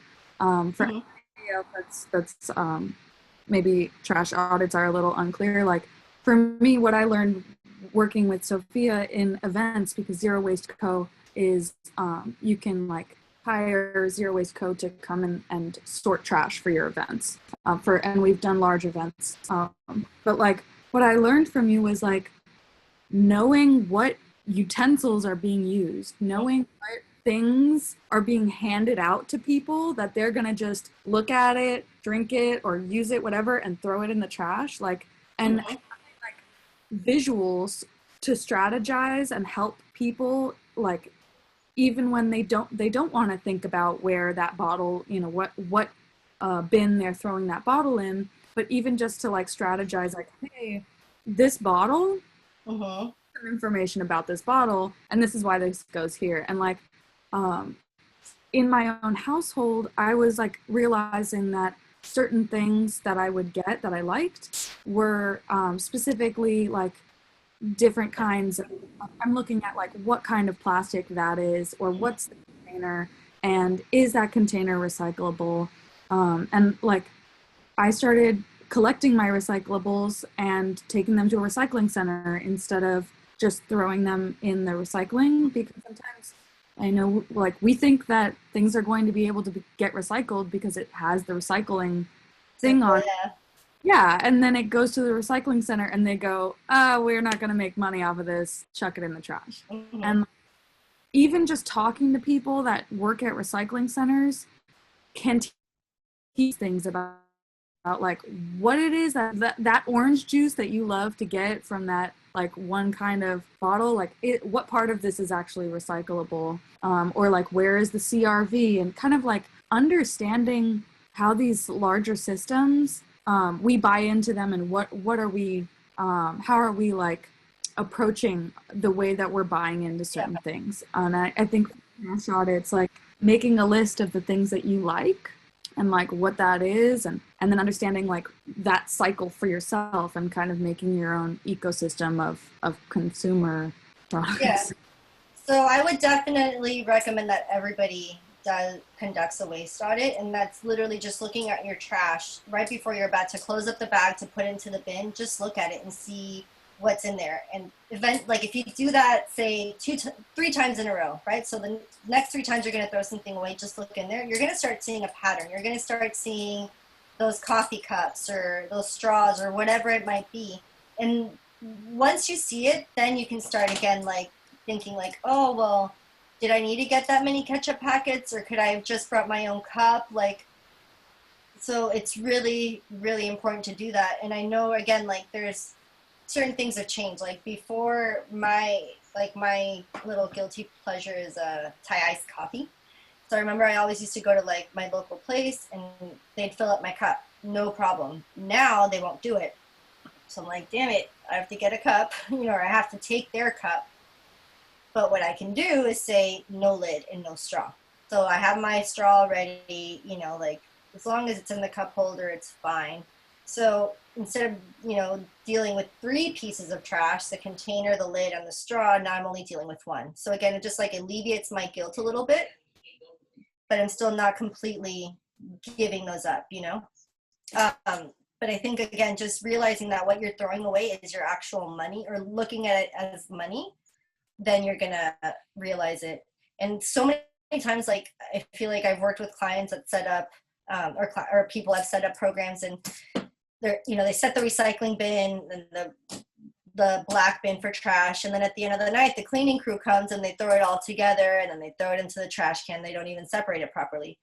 So I think having really clear signage on those bins is important. Like, here are the specific things we want in here. Bottles, glass bottles, plastic bottles, aluminum bottles, or whatever it is.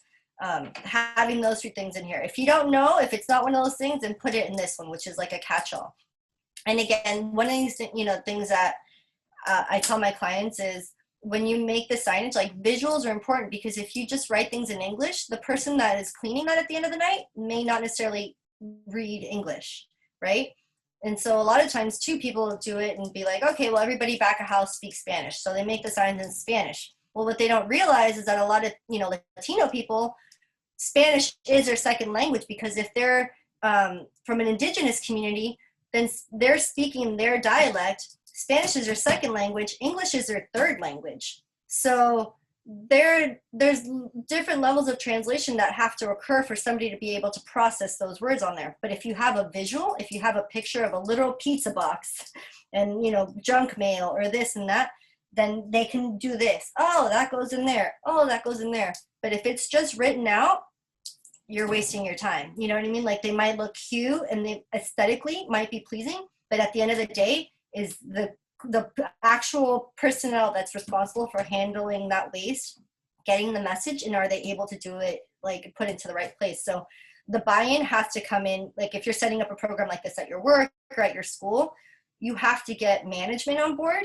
And it can't just be like, oh yeah, we know you're really into the environment, so we'll let you do this. It has to be like, no, we're on board, we're going to support you, and we're going to make sure that that gets communicated to the teams, like to everybody. That means the janitors, that means, whatever other operations personnel. So again, signage is the clearest way to do it. And if you go to your local waste hauler, whoever it is that picks up trash in your home, their website has plenty of posters that you can download and even stick on, your trash can out in the like out on, in your building or whatever it is. But I think it's really important. And again, like, yeah, let's just stick to the basics, like aluminum, glass, paper, clean paper. Like, let's just recycle those and buy products that are made from recycled materials. Because again, when we are buying things, if they're just made from virgin plastic, then what's the point of recycling all this stuff? Like, we have to make sure that it's made from recycled bits, or that it's made in the USA, or that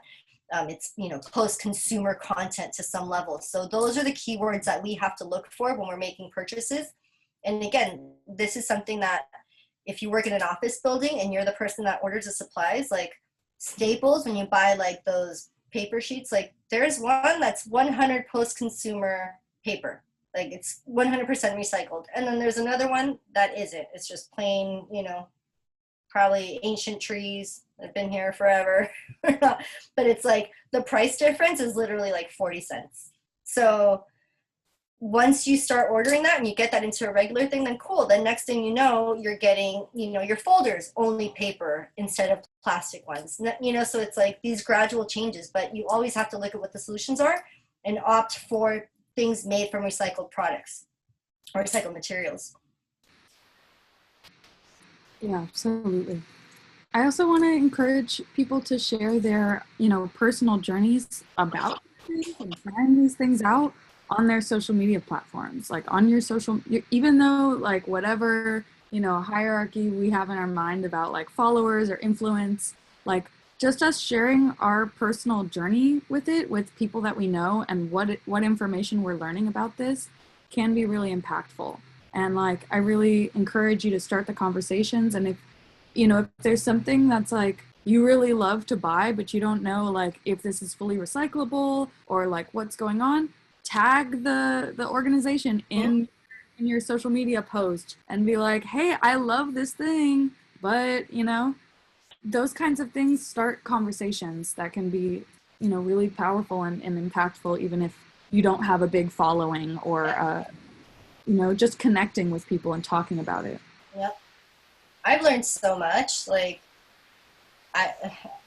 Even there's things that again, I love seeing people do it. I'm like, I'll never do it, but I love that you're doing it. Like someone's like, oh, take those banana peels and make fertilizer or something. Not fertilizer, it was like a cleaning product or something. And I was like, not gonna do it, but like I love that you're doing it, and I love that other people now are excited about it and trying it. So I just feel like we're constantly learning from each other, and it's just all super exciting. So I hope you guys all stay in touch. Zero Waste Co on social media, Zero Waste Life Hacks podcast. Do you have those available to drop in the chat? Yeah.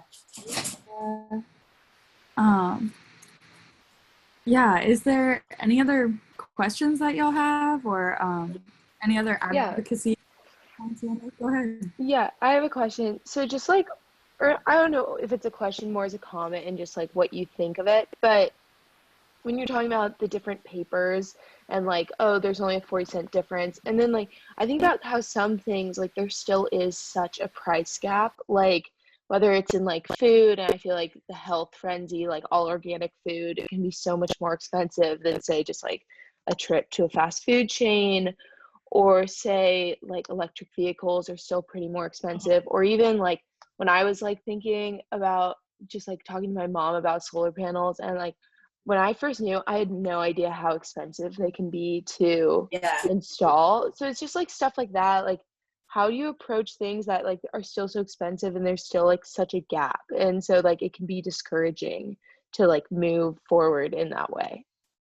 Yeah, but that's what I'm saying, like you make changes where you can. Like for example, eggs can be $7 a dozen, like to get the ones that are free range, we're fed rainbows and hearts and like that, or you can buy the ones that are $2.99, which just ensure that some basic things. So because we eat so many eggs in my house, I'm gonna buy the cheaper ones because I can't afford to spend $21 or $30 a month on eggs.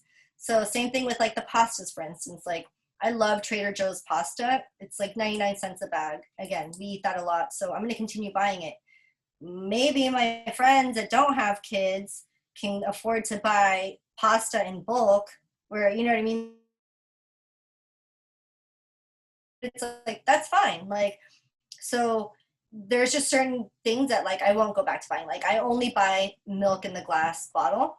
My kids hate it because it's like chunky, like it literally gets chunks and they have to like use a little strainer for it, and they curse every single day, but I'm like, we're not going back. That's it. So there's just certain items that I've changed that I won't go back. And then there's others where I'm like, you know what? This is my budget. This is my reality. And this is a choice that I'm making. So with the eggs, instead of buying the ones that are in a plastic container, I buy the ones that are in the carton. So, you know what I mean? Like if I were going to buy $7 eggs, then you have to make that choice. Like, is the packaging recyclable, or can it be composted, or is it just going to end up in the trash? So you have to weigh it out based on like your own values. And sometimes the values that are most important to me are living within my budget, because I'm a single mom and I have 3 kids and my kids eat a lot. You know what I mean? Especially now that we're home all day. So I'm going to buy the cheaper stuff. But then when I, everything else, buy organic. When I buy the apples, they're organic. When I buy the milk, it's organic. But maybe the sour cream, not this time. Like I'm going to buy the regular kind. So it's about making progress and not being perfect. And I think when we try to stick to this ideal of like, you have to be perfect all the time, then you just end up disappointed. So, just make those choices that feel good, and then just find some that are like a habit and you don't break that habit, and that's it. And so maybe just like bringing a reusable bag with you is like, that's step one. Once you've nailed that and you've got it down, then you start the next habit. But like little by little, start, you know, with something that works for you. Don't try to change it all at once, and just like, you know, if it saves you money, great. If it makes you happy and you want to spend more money on it, great. Like, it doesn't matter, you know, but you can't do it all. At least not all at once.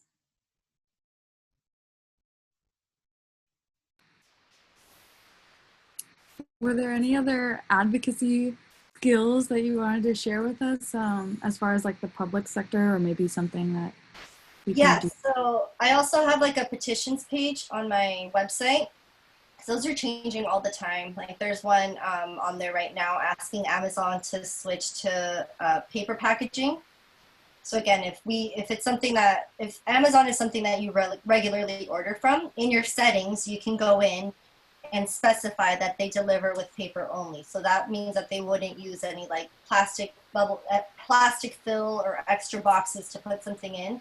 That will just live in your settings. So like, to me, that's such a basic one. But then it's like, you know, the next step to that would be like, well, don't buy from Amazon at all. See if what you're going to buy can be purchased locally from like a smaller shop or something like that. Like my son needed like a trumpet cleaning kit, and he was about to buy it on Amazon. I was like, no, I'm going to go to the music store, literally like a few blocks away.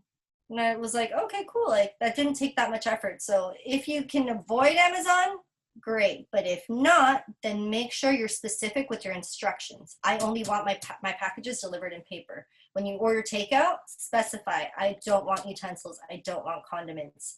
But Climate Reality is a great resource. They've gotten really active, actually, like the Los Angeles chapter in the last year.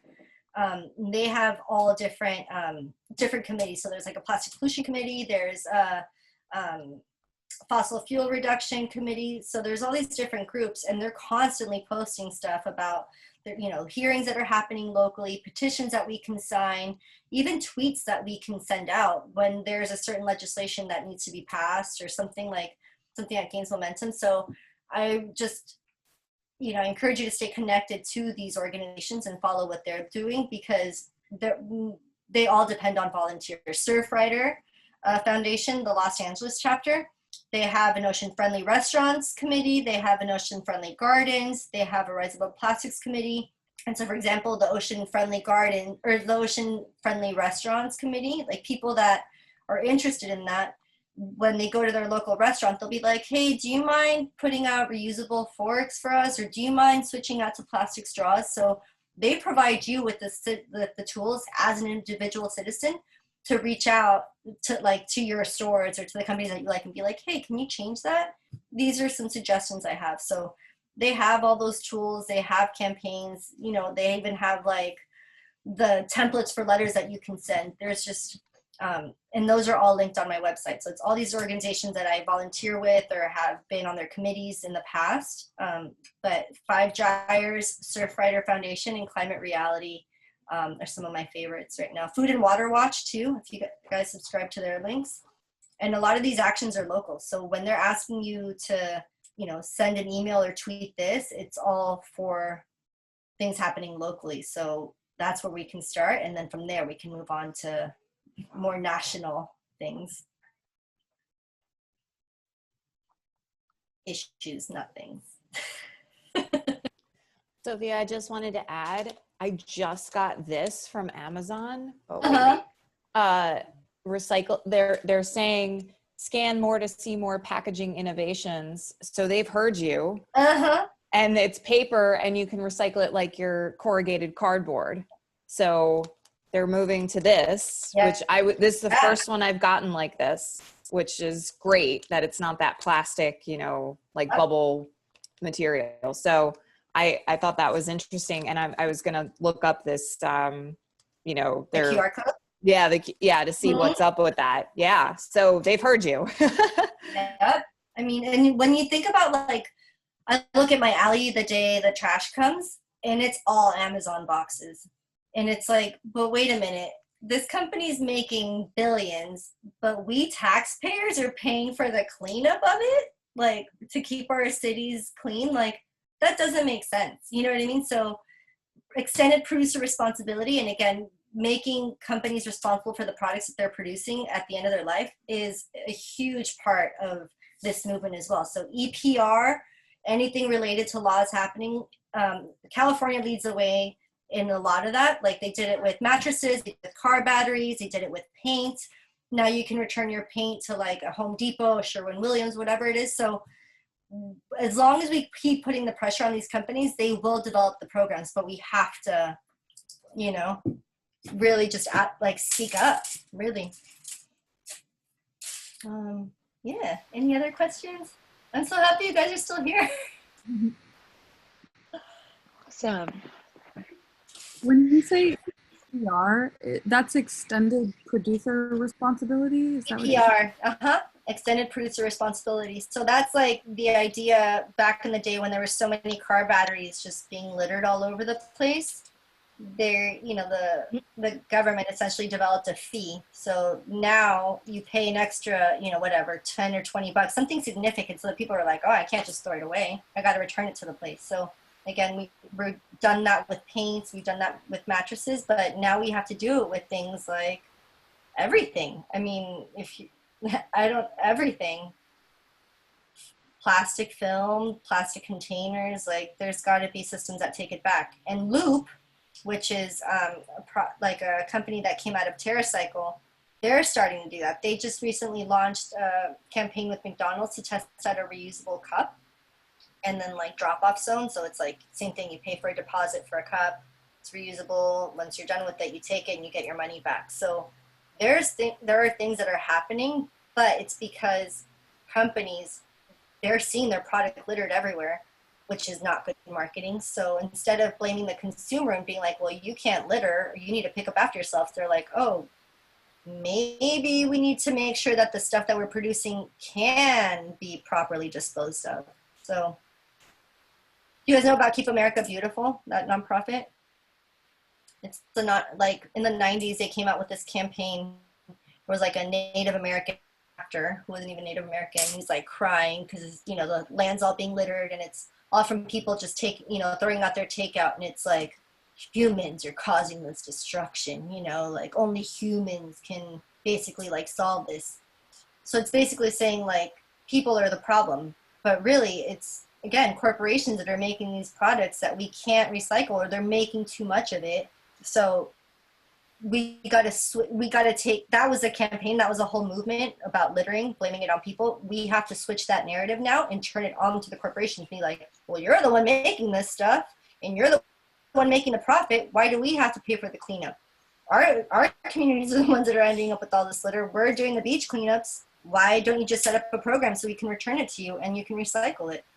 So that's the future. And I think Loop, again, is going to be like the future.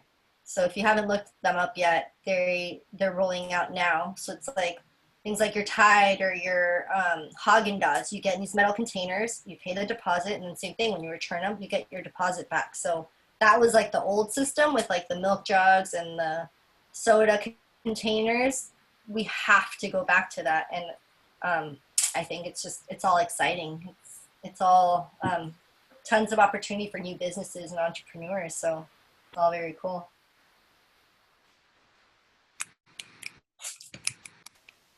Yeah. This conversation could go on for hours, honestly. Mm-hmm. There is definitely.